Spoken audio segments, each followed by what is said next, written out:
കാര്യങ്ങളും ഷെയർ ചെയ്യുന്നത് വീട്ടിൽ എന്നോടായിരുന്നു. അപ്പം ഈ ഒരു റിലേഷന്റെ കാര്യം ഫസ്റ്റ് പറഞ്ഞപ്പോഴത്തേക്കും ഇത് എപ്പോ പൊട്ടു എന്നാണ് ശരിക്കും പറഞ്ഞാൽ ഞങ്ങൾ ചേട്ടയുടെ സ്വഭാവം വെച്ച് ഞങ്ങൾ വിചാരിച്ചത് എപ്പോ പൊട്ടു എന്ന് പറഞ്ഞാണ് ഞങ്ങൾ വിചാരിച്ചത്. പക്ഷെ ആളെ കണ്ട് നമ്മൾ സംസാരിച്ചൊക്കെ കഴിഞ്ഞപ്പോഴത്തേക്ക് മനസ്സിലായി ചേട്ടാനെ ഒതുക്കാൻ പറ്റുന്ന ഒരാളാണ്, ചേട്ടാനെ അടിപൊളിയാക്കാൻ പറ്റുന്ന ഒരാളാണെന്ന് നമുക്ക് മനസ്സിലായി. അങ്ങനെ കണക്ക് എനിക്കറിയത്തില്ല, എന്റെ കയ്യിൽ എണ്ണാൻ പറ്റത്തില്ല, അതിൽ കൂടുതലുണ്ട്. ആറെന്നൊക്കെ പറയുന്നത് വെറുതെയാ, ആറൊന്നും അല്ല, കൂടുതലുണ്ട്. അപ്പൊ ചേച്ചിനെ കണ്ടു, പരിചയപ്പെട്ടു. അത് കഴിഞ്ഞപ്പോഴത്തേക്കും പിന്നെ ഭയങ്കര കമ്പനിയായി. പിന്നെ ഇപ്പൊ വീട്ടിലൊരു അംഗം പോലെയാണ്, അല്ലാതെ ഒരു പുതിയൊരാളെ വരുന്ന ഒരു ഫീലൊന്നും നമുക്കില്ല. അപ്പോ അതേപോലെയാണ്. പിന്നെ സന്തോഷം, പിന്നെ പ്രത്യേകിച്ച് അത് പറയാനൊന്നും ഇല്ല എനിക്ക്. കരച്ചിലൊക്കെ വരുന്നു.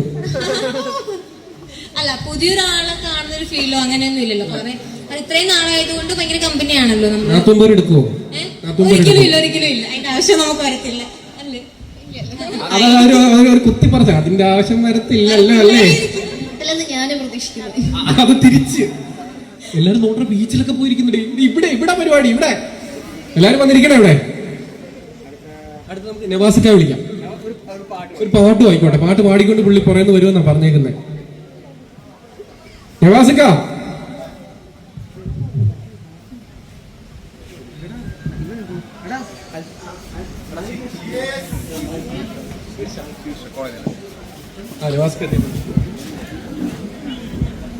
നവാസിക്ക പാട്ട് പാടിക്കൊണ്ട് കയറുക.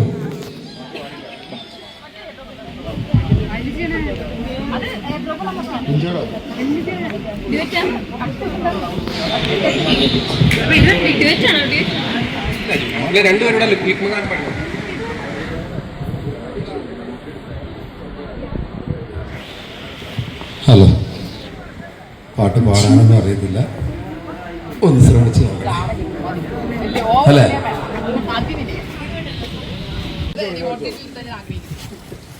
അച്ഛൻ പറഞ്ഞ പോലെ 6 വർഷമാവുക. മെയ് 28 ഞങ്ങൾക്ക് 6 വർഷമാവും. ഇന്ന് കിട്ടും നാളെ കിട്ടും എന്ന് പറഞ്ഞ് 6 വർഷം വരെ നീട്ടിക്കൊണ്ട് പോയി. ഫൈനലി അങ്ങനെ സമ്മതിച്ചു. ഒരു കൊല്ലമായി, പെണ്ണ് കണ്ടിട്ട് പോയിട്ട് ഒരു കൊല്ലമായി. പിന്നെ ഡിമാൻഡ് 2021 ഡിമാൻഡ് പോകുമെന്ന് പറഞ്ഞ് ബി പോകുന്നതിന് പിന്നെ കിട്ടിയില്ല. എന്റെ വോട്ടിന്റെ ഗേൾസ് എന്ന് പറഞ്ഞാണ് അങ്ങനെ കിട്ടാഞ്ഞത്. പിന്നെ പുറത്ത് എൻ്റെ ബാക്ക്ബോണും എൻ്റെ സപ്പോർട്ടും അച്ഛൻ തന്നെയാണ്.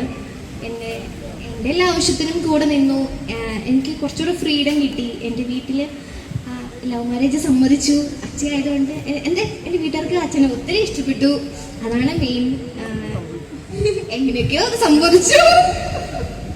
പിന്നെ ഇങ്ങോരെത്തി. എല്ലാം ഒരു ദൈവകൃപ. ഇനിയും നന്നായിട്ട് പോകുമെന്ന് ഞാൻ പ്രതീക്ഷിക്കുന്നു. ഒരു മഴക്കം ബഹളവും അത് ഞങ്ങളുടെ മനസ്സുമുതൽ തലേന്ന് വരെ ഉണ്ടായിരുന്നു. വലിയ രീതിയിലായിരുന്നു. അന്ന് ഞങ്ങളുടെ വീട്ടുകാരെ എഴുതി ഇത് നടക്കത്തില്ല. പക്ഷെ കല്യാണം മനസ്സുമുതൽ ഞങ്ങൾ ചിരിച്ചിരിക്കുന്ന കണ്ടപ്പോൾ ആരും പ്രതീക്ഷിച്ചില്ല ഇത്രയും ഉടായിപ്പാണ് ഇവര് രണ്ടും. അങ്ങനെ 6 വർഷവും ഞങ്ങൾ വിനിച്ചേട്ടന് നന്നായിട്ട് അറിയാം. വഴക്കുണ്ടാക്കി വിളിക്കുമ്പോൾ വിനിച്ചേട്ടൻ ആദ്യം ഞങ്ങൾ സപ്പോർട്ട് ചെയ്തുകൊണ്ടിരുന്നത്. പിന്നെ സത്യമാണ്, വിനിച്ചേട്ടന് എല്ലാം അറിയാം. പിന്നെ പെണ്ണുങ്ങളുടെ സൈഡ് കേട്ടില്ലെങ്കിൽ പ്രശ്നം വരുമെന്നറിയാലോ. അതുകൊണ്ടാണ് അച്ഛൻ എൻ്റെ സൈഡും ഞാൻ പറയുന്നതെല്ലാം കേട്ട് പോയതും. അങ്ങനെ വേറൊരു കാര്യം. പിന്നെ ഇങ്ങോട്ടേക്ക് എത്തി, എല്ലാം നന്നായി പോകും.